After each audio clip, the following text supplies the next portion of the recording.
नमस्कार traders ID में आपका स्वागत है। आपके साथ मैं हूं वरुण दुबे और मेरे साथ ट्रेडर्स आईडी खेलने वाले हैं आशीष चतुर्वेदी। जहाँ रोज की तरह हम आपको बताएंगे 20 ऐसे दमदार ट्रेडिंग आइडियाज़ जहां पे आप कर सकते हैं भरपूर कमाई।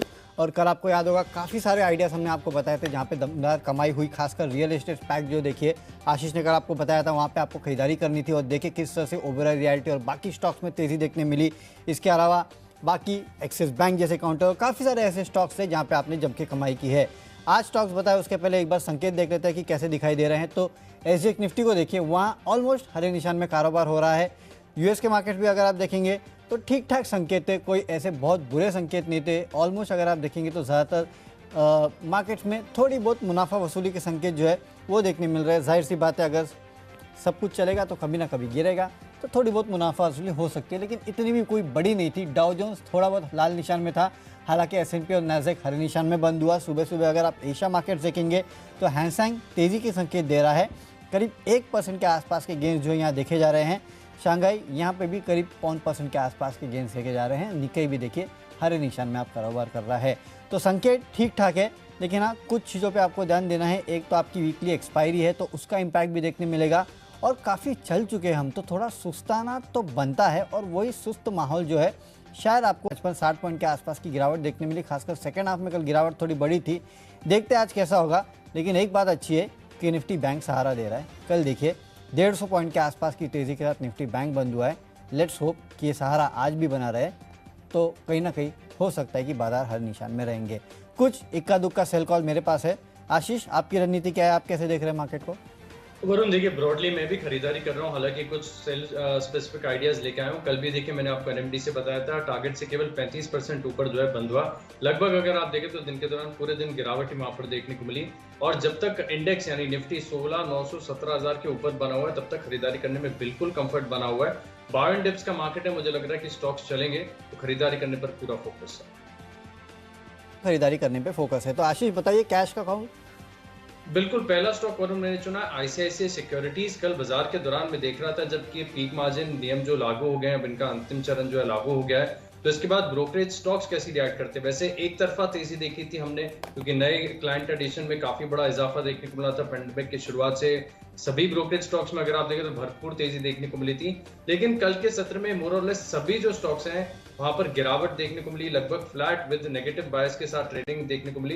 लेकिन आईसीआईसीआई सिक्योरिटीज इस पर फोकस कीजिए, क्योंकि चार्ट पैटर्न अच्छा है, और कल के सत्र में अगर आप देखें तो 3-3.5% की तेजी के साथ लगभग डे हाई के आसपास ये बंद हुआ है। यानी कुछ तो मुझे ऐसा लग रहा है कि इन्हें जो है पीक मार्जिन नियमों के अंतर्गत इन्हें कुछ तो ऐसा एज या अपॉर्चुनिटी इन्हें नजर आ रही है जो दूसरे ब्रोकरेज हाउस के पास नहीं है। इनके पास 3-in-1 अकाउंट्स होते हैं। वरुण, आप इन नियमों को काफी बेहतर तरीके से जानते हैं, आप विस्तार से समझा भी पाएंगे। लेकिन मुझे लग रहा है कि चार्ट पर कुछ संकेत बढ़िया है, तो यहाँ पर पोजिशनल व्यू पर लगाकर चल सकते हैं। हालांकि मैं मान रहा हूँ कि इंट्राडे में भी 760-765 तक के लक्ष्य देखने को मिलेंगे। 780 ये मेरा लक्ष्य होगा। 718 रुपए का आपको स्टॉप लॉस लगाना है। तो डेफिनेटली आशीष, नो डाउट जितने भी ये ब्रोकिंग कंपनीज है ना, नियम कोई भी आए ये अपने आप एडजस्ट कर लेते हैं, और हमारे इन्वेस्टर जो है वो भी अपने आप एडजस्ट कर ही लेते हैं। तो ठीक है, नियम तो हमने आपको समझाए हैं, लेकिन हाँ, इन कंपनीज़ के लिए हमेशा दिन अच्छे चल रहे हैं तो कभी ना कभी खरीदारी आपको करना ही है। कैश में एक काउंटर में खरीदारी की सलाह दे रहा हूँ, और वो है वैस्कॉन इंजीनियरिंग। देखिए, वैसे तो हम इन काउंटर्स में आपको खरीदारी की सलाह देते नहीं है, क्योंकि फंडामेंटल कुछ है नहीं इन काउंटर्स में। सिर्फ एक खबर आई है, और वो खबर ये है कि इस कंपनी को गवर्नमेंट ऑफ गोवा से डेवलपमेंट यानी कि बेसिकली DBFOT बेसिस पे एक प्रोजेक्ट मिला है। तो उसका इम्पैक्ट जो है इस कंपनी के कंसोर्शियम है, basically DCS solar energy limited और वैस्कॉन इंजीनियरिंग दोनों। तो इनको ये जो अवार्ड मिला है उसका इम्पैक्ट आज देखने मिलेगा। इसके लिए आप यहाँ खरीदारी कर सकते हैं। 26.8 के लक्ष्य के लिए 25.2 का स्टॉप लॉस रखना है। लेकिन याद रखिए 5% का ही सर्किट है, तो आपको काफ़ी इंपॉर्टेंट ये है कि अपना स्टॉप लॉस और टारगेट एकदम साफ आपको लगाना है। और फंडामेंटली नहीं बोल रहा हूँ, केवल खबरों के दम पे यहाँ पे आपको खरीदारी करना है। अब चलते हैं फ्यूचर्स की ओर। फ्यूचर में हीरो मोटोकॉर्प का फ्यूचर आज आपको बेचना है। क्यों? क्योंकि हीरो मोटोकॉर्प के जो सेल्स नंबर है वो काफ़ी कमज़ोर आए हैं, करीब 22% के आसपास की गिरावट हुई है, उसका इम्पैक्ट देखने मिलेगा। 2700 के लक्ष्य के लिए बिकवाली कीजिएगा। 2785 का आपको स्टॉप लॉस भी रखना है। ये इंट्राडे के लिए बिकवाली का कॉल है। आशीष, आपका फ्यूचर्स? देखिए, फ्यूचर्स में खरीद रहा हूँ फार्मा कंपनी टोरेंट फार्मा। यहाँ पर अगर आप देखें तो स्ट्रक्चर काफी बढ़िया, स्टॉक धीरे धीरे चलता जा रहा। लगातार कई दिनों से स्टॉक में रडार पर था, लेकिन समाव मिस हो गया। लेकिन अब मैं मान रहा हूँ कि यहाँ पर कंफर्मेशन आ चुका है और बढ़िया तेजी देखने को मिल सकती है। 3,240 रुपए के लक्ष्य के लिए आप स्टॉक में खरीदारी करेंगे और 3,120 रुपए का आपको स्टॉप लॉस लाकर चलना है। इनफैक्ट मैं मान रहा हूँ कि थोड़ा समय भी देंगे तो हो सकता है कि बेहतर रिटर्न यहाँ पर देखने को मिले। लिस्ट को आगे बढ़ाते हैं, अगली हमारी कैटेगरी बेस्ट ऑप्शन, और यहाँ पर देखिए एक और फार्मा कंपनी चली है, लेकिन इसके विपरीत यहाँ पर बिकवाली करनी है, वो है सिप्ला। कल के सत्र में अगर आप देखें तो करीब 2-2.5% की गिरावट के साथ ये स्टॉक बंद हुआ। स्ट्रक्चर अगर आप देखें तो ठीक ठाक है, लेकिन जो एक शॉर्ट टर्म बेसिस पर अगर आप देखें तो थोड़ी बहुत गिरावट देखने को मिल सकती है। तो इसको प्ले करेंगे हम ऑप्शंस के माध्यम से। 920 रुपए का जो पुट ऑप्शन है उसमें खरीदारी करनी है करीब 32 रुपए के लक्ष्य के लिए, और 23 रुपए 65 पैसे का आपको स्टॉप लॉस लगाना है। चलिए, तो फार्मा काउंटर एक है सिप्ला, जहाँ पे आपको कहीं ना कहीं मंदी का कॉल लेना है। ओके, ऑप्शंस में मेरे तरफ से भी एक मंदी का कॉल है, और वो है ओएनजीसी में। देखिए, कल जो ओपेक की बैठक थी वहाँ पे उन्होंने डिसाइड किया कि अभी भी जो प्रोडक्शन बढ़ाने का है वो चालू रखेंगे। तो इसका इम्पैक्ट जो है आपको कच्चे तेल पे कल देखने भी मिला, थोड़ी बहुत सुस्ती वहाँ देखी गई थी। इसका इम्पैक्ट आज ओएनजीसी पे भी होने वाला है। इसके लिए यहाँ पे 120 का जो पुट ऑप्शन है उसको आप खरीद के चल सकते हैं। 6 रुपये के आसपास का आपको टारगेट देखने मिलेगा। 4.2 का आपको एक स्टॉप लॉस भी रखना है। आज जितने भी ऑयल काउंटर्स है या फिर गैस काउंटर्स है, हो सकता है उनमें आपको थोड़ी बहुत मुनाफा वसूली देखने मिले। इसके लिए यहाँ पे आपको पुट के जरिए बिकवाली करनी है, यानी कि मंदी की पोजीशन बनानी है। अब चलते हैं टेक्निकल काउंटर पे, और देखिए जैसे कि मैं कह रहा हूँ कि बैंक निफ्टी यहाँ पे काफ़ी बेहतरीन तेज़ी देखने मिली है, और हो सकता है कि आज भी आपको थोड़ा बहुत अच्छा रुझान जो है बैंक निफ्टी में देखने मिलेगा। हालांकि क्योंकि आज यहाँ पे जो वीकली एक्सपायरी है, तो हो सकता है कि थोड़ा बहुत सुस्ती भी देखने मिले। इसके लिए आपको ट्रेड काफ़ी स्टॉप लॉस लगा के करना है। लेकिन फेडरल बैंक ये काउंटर है जो कि टेक्निकली अच्छा लगता है। लग रहा है कि इस काउंटर में एक ब्रेकआउट देखने मिल रहा है, और ये ब्रेकआउट जो है इस कंपनी को आगे और एक फर्दर लेग ऑफ रैली दे सकता है। इसके लिए फेडरल बैंक में आप खरीदारी कीजिएगा। 86 के लक्ष्य के लिए 80.5 का आपको एक स्टॉप लॉस रखना है। सारे बैंकिंग स्टॉक जो है उनको अपने रडार पर रखिएगा, अच्छी तेज़ी हो सकती है। आशीष, टेक्निकली आप क्या ले रहे हैं? देखिए वरुण, क्या बढ़िया कोइंसिडेंस है, मैंने भी जो है एक बैंकिंग स्टॉक चुना है, कैनरा बैंक। हालांकि फिलहाल ये एफएनओ बैन में चल रहा है, लेकिन मैं मान रहा हूँ कि यहाँ पर कैश में खरीदारी करके एक थोड़ा सा समय देना चाहिए, होल्ड करना चाहिए। प्राथमिक लक्ष्य होगा मेरी तरफ से 174 पार कर गया तो और भी तेजी देखने को मिल सकती है, क्योंकि डेली चार्ट पर बहुत ही क्लासिक पैटर्न बना हुआ है। 150 रुपए का आप लगा लीजिए स्टॉप लॉस, और धीरे धीरे अपने स्टॉप लॉसेस को ट्रेल करें। बड़ी तेजी के लिए कैनरा बैंक जो है तैयार हो रहा है, खरीदारी करेंगे। चलिए, तो लेकिन आशीष एक खुशखबरी है, ये बैन से बाहर आ चुका है। ये बैन से बाहर आ गया? बैन से बाहर आ चुका है ये। मुझे उम्मीद नहीं थी। वरुण, कल 115% टीम बाजार बंद होने के टाइम पे मार्केट वाइड पोजीशन में, ये तो बहुत बढ़िया बात हो गया, यानी इंट्राडे में भी पैसा बन जाएगा आज। डेफिनेटली, तो बैन से बाहर आ चुका है, और चलिए ठीक है, तो इंट्राडे में भी इसमें अच्छे खासे पैसे बन सकते हैं। फंडामेंटल कैटेगरी और आशीष से जानते हैं आशीष को क्या पसंद है। आशीष? वरुण, देखिए फंडामेंटली मुझे पसंद आ रहा है बीईएम कैपिटल गुड्स सेक्टर के पूरे स्टॉक्स अगर आप देखें तो यहाँ पर हलचल जो है दोबारा लौटती हुई नजर आ रही है, और मैं मान रहा हूँ कि यहाँ पर एक अप ट्रेंड की शुरुआत है। पीएमएल खरीदेंगे 1430 रुपए के लक्ष्य के लिए, स्टॉप लॉस लगाना है आपको 1320 रुपए का। चलिए, फंडामेंटली मुझे पसंद आता है बजाज इलेक्ट्रिकल, और लगातार मैं आपको पिछले कुछ दिनों से बोल रहा हूँ कि एफएमईजी स्पेस जो है उस पर नजर रखिएगा। फेस्टिवल सीजन है, काफ़ी बेहतरीन आपको यहाँ रनअप देखने मिलेगा इन काउंटर में। इसके लिए बजाज इलेक्ट्रिकल्स इसको खरीद लीजिएगा। टारगेट 1220 का है, 1150 का आपको स्टॉप लॉस रखना है, और इन्वेस्टमेंट भी इसी स्पेस से एक कंपनी है आईएफबी इंडस्ट्रीज, यहाँ पे खरीदारी कीजिएगा।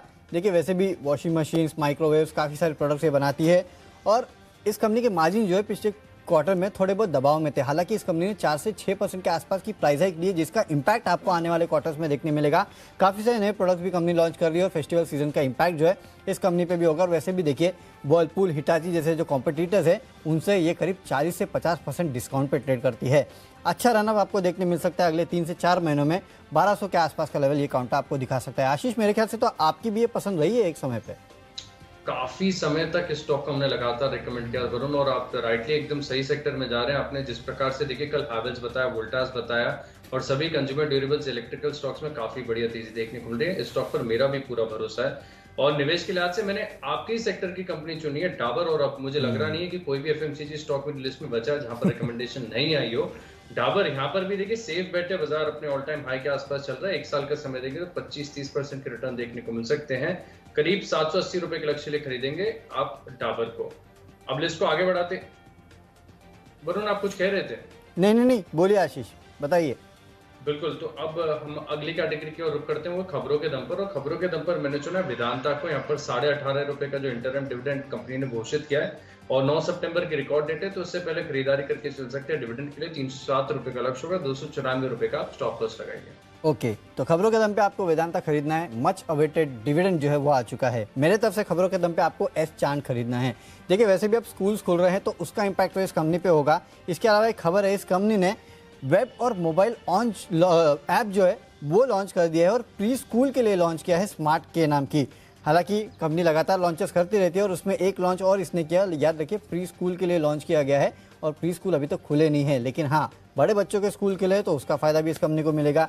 120 के लक्ष्य लिए यहाँ पे खरीदारी कर सकते हैं, 113 का आपको स्टॉप लॉस रखना है। तो चलिए खबरों के दम पे हो चुका है, लेकिन माई चॉइस में क्या है स्टॉक्स। चलते हैं आखिरी कैटेगरी जो कि माई चॉइस की कैटेगरी, और माई चॉइस में पहला स्टॉक है अपोलो टायर्स। यहाँ पे आपको खरीदारी करना है। आपको याद होगा 206 207 के लेवल्स के आसपास मैंने आपको सबसे पहले दिया था, तब कहा था कि अच्छी खासी रेंज जो है उसके निचले 100 पे पहुंच चुका है। अब जो इंपॉर्टेंट हर्डल था रेजिस्टेंस पहला 215 216 का, उसको पार करके 219 के आसपास आ चुका है। अगला रेजिस्टेंस 229 230 के आसपास आता है। इसके 230 के लेवल के लिए आप यहाँ खरीदारी कर सकते हैं। 215 का आपको एक स्टॉप लॉस भी रखना है। 230 का टारगेट आपको शायद 1-2 दिनों में देखने मिलेगा। टाइटन यहाँ पे खरीदारी कीजिएगा क्योंकि मैक्वेरी की यहाँ रिपोर्ट आई है और उन्होंने अपना प्राइस टारगेट जो है इसमें बढ़ा दिया है। 2150 का प्राइस टारगेट जो है वो अब इस कंपनी पे दे रहे हैं रोलिंग फॉरवर्ड बेसिस पे, तो उसका इंपैक्ट आज देखने मिलेगा। 1980 के लक्ष्य लिए आपको खरीदारी करना है और 1910 का आपको स्टॉप लॉस रखना है। तो सबसे आखिरी में चोला इन्वेस्टमेंट, यहाँ पे भी खरीदारी कीजिएगा। टेक्निकली ये कंपनी काफ़ी अच्छी लग रही है, लग रहा है कि स्टॉक में एक अच्छा रनअप जो है वो देखने मिला और रनअप जो है आगे भी जारी रहेगा। इसके लिए 590 के टारगेट के लिए खरीदारी कीजिएगा। 560 का आपको एक स्टॉप लॉस रखना है। चलिए माई चॉइस में मेरे पास जो है 2 स्टॉक बिकवाली के, 1 स्टॉक खरीदारी का है। पहला स्टॉक है JSPL। यहाँ पर आप बिकवाली करनी चाहिए। मेटल स्टॉक्स में देखिए थोड़ी सी कमजोरी नजर आ रही है, हालांकि शॉर्ट टर्म के लिए ही है। 360 रुपए के लक्ष्य आप यहाँ पर शॉर्ट पोजीशंस लेंगे। 380 रुपए का आपको स्टॉप लॉस लगाना है। अगला स्टॉक है मिडिल लिस्ट में खरीदारी करनी है मिंडा कॉर्पोरेशन में। यहाँ पर देखिए टेक्निकल भी सपोर्टिव है और खबर भी आते हुए दिख रही है कि ईवी से जुड़ी हुई कंपनी का इन्होंने अधिग्रहण किया, तो इसका एक असर इंट्राडे बेसिस पर देखने को मिल सकता है। 128 रुपए के लक्ष्य आप स्टॉक में खरीदारी करेंगे। 120 रुपए का आपको स्टॉप लॉस लगाना है। आखिरी स्टॉक है मिडिल लिस्ट में बिकवाली करनी है एम्फेसिस के फ्यूचर्स में। एक तरफा तेजी IT स्टॉक्स में देखी गई थी, लेकिन अब मैं मान रहा हूं कि थोड़ा सा करेक्शन यहाँ पर देखने को मिल सकता है। 2697 रुपए के लक्ष्य आप यहाँ पर शॉर्ट पोजीशन लेंगे और 2825 रुपए का आपको स्टॉप लॉस लगाना है। तो चलिए स्टॉक्स तो हो चुके पूरे, और एक बार अब फटाफट नजर डाल लेते हैं कौन से स्टॉक्स को हमने अपनी टीम में शामिल किया है। कैश का काउंटर है वैस्कॉन इंजीनियरिंग। यहाँ पे जो ऑर्डर मिला है उसके चलते आज तेजी देखने मिलेगी, खरीदारी करके चलना है। हीरो मोटो के फ्यूचर्स में आपको बिकवाली करना है। ऑप्शंस में ONGC का 120 का पुट ऑप्शन खरीद लीजिएगा। टेक्निकली फेडरल बैंक अच्छा लगता है, यहाँ पे खरीदारी करना है। फंडामेंटली बजाज इलेक्ट्रिकल्स में खरीदारी करना है। निवेश करना है IFB इंडस्ट्रीज में। अगले 4 महीनों में ये काउंटर आपको 1200 के आसपास के लेवल दिखा सकता है। खबरें S4 में है, एक ऐप इन्होंने लॉन्च किया है तो उसका इंपैक्ट भी देखने मिलेगा, और वैसे भी जैसे स्कूल्स खुल रहे हैं उसका असर भी होगा। 120 के लक्ष्य के लिए आप यहाँ खरीदारी कीजिएगा। माई चॉइस में अपोलो टायर्स, टाइटन और चोला फाइनेंस में, चोला इन्वेस्टमेंट में आपको खरीदारी करके चलना है। और आज का मेरा बेस्ट पिक जो है वो है टाइटन। यहाँ पे मैक्वेरी की जो रिपोर्ट आई है उन्होंने अपना प्राइस टारगेट जो है वो बढ़ाया है, उसका इंपैक्ट आपको इंट्राडे में इस काउंटर में देखने मिलेगा। फंडामेंटली तो काफ़ी स्ट्रॉन्ग काउंटर है। 1980 के लक्ष्य के लिए खरीदारी कीजिएगा। चलिए कैश का स्टॉक है ICICI सिक्योरिटीज। टोरेंट फार्मा के फ्यूचर्स में खरीदारी करनी है। सिप्ला 920 का पुट ऑप्शन खरीदकर मंदी के पोजीशंस बनाएंगे और टेक्निकली बहुत ही शानदार स्ट्रक्चर है कैनरा बैंक का। फंडामेंटल पिक है BEML। निवेश के लिहाज से खरीदनी है FMCG कंपनी डाबर और 18.5 रुपए के डिविडेंड के लिए खरीदिए वेदांता। JSPL और एम्फेसिस में गिरावट देखने को मिल सकती है। मिंडा कॉप में दिन के दौरान तेजी आएगी। 128 रुपए के लक्ष्य लिए खरीदारी करेंगे। इन 10 स्टॉक्स में मेरा कन्विक्शन सबसे ज्यादा है। निवेश के लिहाज से डाबर, FMCG स्टॉक्स में अगर आप देखें तो कंफर्ट बना हुआ है। अच्छी तेजी यहाँ पर देखने को मिल सकती है। 1 साल का समय देंगे तो स्टॉक 780 के पार जाएगा। ओके चलिए, तो 780 के पार जा सकता है डाबर। तो एक बेहतरीन तेजी जो है वो FMCG कंपनीज में मिलने वाली है।